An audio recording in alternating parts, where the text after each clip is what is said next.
All right, so about 19 days ago, I got this plant from a friend. She brought it over to me because she didn't want to take care of it anymore. It had been growing in her office at work, and as you can see, it wasn't getting enough light, and it was also super overwatered. So if I pull it up, I took a couple pictures the day that I got it from her, and you can see the soil is just super, super wet.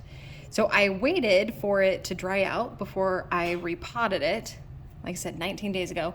I was planning to do that a little bit sooner, but here we are 19 days later. And I'm gonna repot it so that it's in a well-draining soil. She had it in a pot that didn't have drainage. It was getting too much water, but I am surprised actually for how much it was being watered and how stretched out it was, that it did not get a lot of signs of being really overwatered. So we're gonna repot it, put it in some well-draining soil, and help it thrive.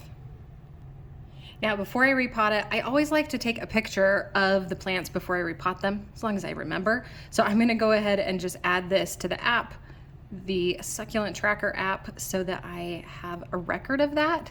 And then I'll also take a picture after I replant it.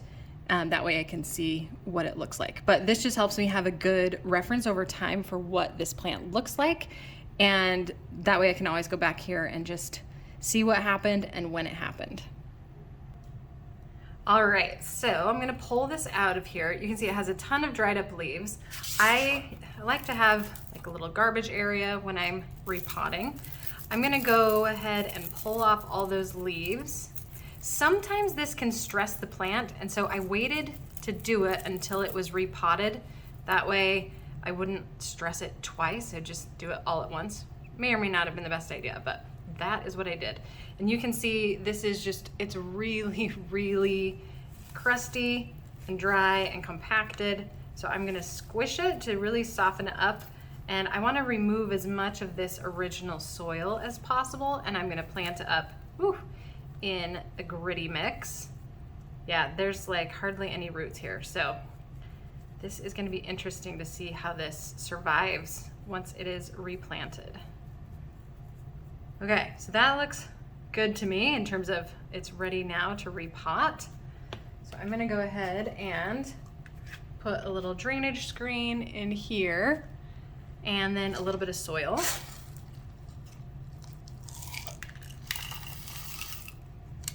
And this is also one that eventually I will wanna cut off the top because of all the stretched out part, but I'm not gonna put that much stress on it yet, but I still want these leaves to be up above the rim of the pot so that they don't get trapped down in there and start to rot.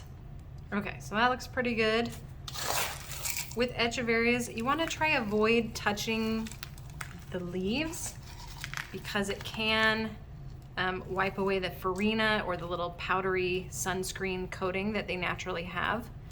Sometimes in a gritty soil mix like this too, it's hard to get this succulent to stand up if it doesn't have a lot of roots. So if that happens, you can kind of mound the soil, make it into a pile, and then press down on it. This is actually staying up really well. So there it is, it's all repotted.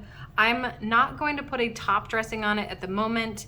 I've started not using top dressings with some of my succulents, mostly because I end up repotting them semi-frequently, or that's really it. I don't feel like it serves quite as much of a purpose at the moment, even though I do like them to look nice. So if I were gifting this, I would put a top dressing on, but other than that, it is good to go. All right, so now that it's all repotted, I also added some more pictures to it just of what it looks like now.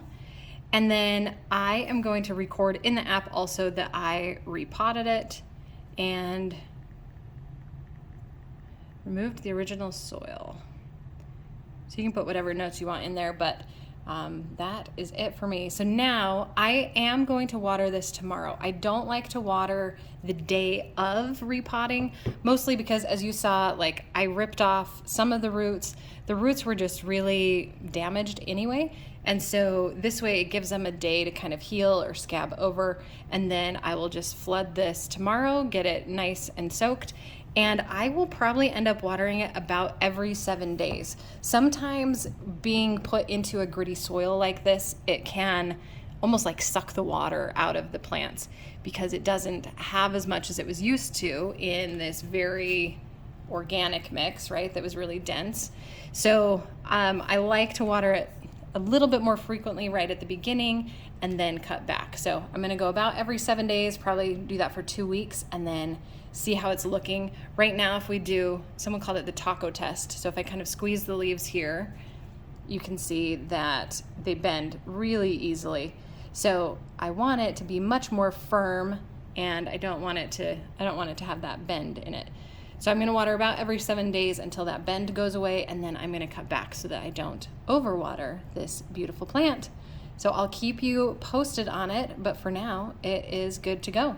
Lastly, I wanna show you where I have this placed to help it get more light. So this right now it's gonna be under grow lights for 12 hours a day, and it's about a foot, maybe a foot and a half above the top of that succulent.